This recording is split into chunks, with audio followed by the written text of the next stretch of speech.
COP29 has opened in Azerbaijan, the latest UN gathering to run the rule over the state of the planet. It comes shortly after the news that 2024 is set to be the warmest on record, and after a climate change denier called Donald Trump was elected once more back into the White House. This left the US envoy to COP29 feeling somewhat pessimistic. While the United States federal government under Donald Trump may put climate action on the back burner, the work to contain climate change is going to continue in the United States with commitment and passion and belief. This is not the end of our fight for a cleaner, safer planet. Facts are still facts. Science is still science. The fight is bigger than one election, one political cycle in one country. John Podesta, the US envoy to COP29. Joining us in the studio is our environmental editor, Valerie Dekimpe. Great to see you. Tell us more about the aims and objectives of COP29. Well, climate finance will be one of the main topics of discussion now. Before you go on and say climate summits have starting to sound a bit like a broken record, bear with me, Mark, because by the end of the two-week conference, countries will have to agree on a new climate finance deal. And if negotiations are successful, it could unlock billions of dollars for developing nations. So we're talking about funding flowing from rich to poorer nations to help them cut greenhouse gases and also adapt to the consequences of global warming. So this new deal will replace an existing goal of channeling $100 billion annually, and that goal is set to expire in 2025. So we need a new target, and we're now looking at least $1 trillion annually. That is what developing nations are actually calling for. And so it is a big jump from the 100 billion. Why is this so important? Where earlier today, Simon Steele, UN climate chief Simon Steele, said this was actually not charity. Why? Because rich countries are massively responsible for global warming in the first place, developing nations bearing the brunt of that. And also because the cost of inaction would actually be a lot bigger. We know that the cost of inaction is estimated at $38 trillion annually. So $1 trillion suddenly doesn't sound like a lot of money. It's also crucial because if developing nations need to transform their energy systems, move away from fossil fuels, they need the money. Rich countries can have access to that money on capital markets.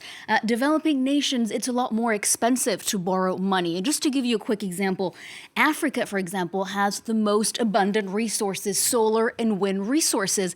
And yet data from the International Energy Agency has found that there are more solar panels in Belgium than in the whole of Africa. Why? Because it's a lot more expensive setting up those solar panels in Africa because investors are not willing to provide that money that easily. So that is a situation that needs to change urgently, and negotiators will be talking about that, of course, at COP29. That is a really stunning statistic, that there are more solar panels in Belgium than in the entire African continent. And it really sort of, I think, gets to the heart of the matter about the problems. So it's about climate finance or financing those changes and what needs to be done. I suspect this is easier said than done. It is the $1 trillion question, I guess you could say. How do you come up with that money, right? It looks like a lot of money, but to put it into perspective, it's less than 1% of global GDP. The global oil and gas industry has made $1 trillion annually in profits for the last 50 years, every single year. And so the money does exist. And it's a question of overcoming political obstacles, and it's a question of political will. There is little appetite, of course, in the West to channel all this money to developing nations. And even though we know that rich countries bear the responsibility for that, the aid provided by governments will be part of the story, but it's not part of the full story. It's also, a big part of the contribution also needs to come from international institutions, the World Bank, which need to be reformed, as we know, in order to live up to that challenge. And there's also the question of a global tax on shipping, on frequent flyers, on fossil fuels. That would require a deal on its own.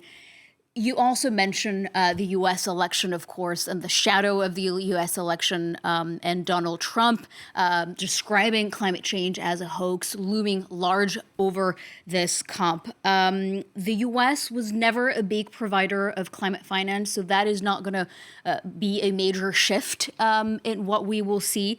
But there's obviously the question of can the climate regime, can the Paris Agreement survive perhaps another U.S. exit from the climate deal struck in 2015, the U.S. being the biggest emitter of greenhouse gas emissions.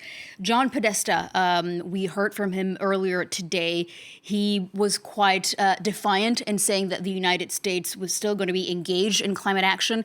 He actually referred to the We Are Still In movement that actually emerged when Donald Trump left the Paris Agreement during his first term in 2017. So subnational actors, cities, states, companies that remained committed to climate action. He said, the world can still count on states, cities, and U.S. companies to do the work. He also said that many investments have already been made in the United States to move towards cleaner energy. And so companies will not necessarily backtrack on those commitments. And there's also perhaps the mood has changed, I would say, in many ways, this COP compared to the previous COP when Trump left the Paris Agreement. And if the Paris Agreement survived Trump 1.0, well, can it survive 2.0? And I think many countries have now come to realize that climate action is not just about the United States, but and that the deal can be resilient as it is. Valerie Dekimpe, thank you very much indeed. What Valerie's just been outlining will be very much part of the France 24 debate coming up in roughly 1 hour's time. Thanks again to Valerie, who is our environment editor. Great to see you. Thank you very much indeed. We're following, of course, the entire 11-day duration of COP29. More from Valerie throughout.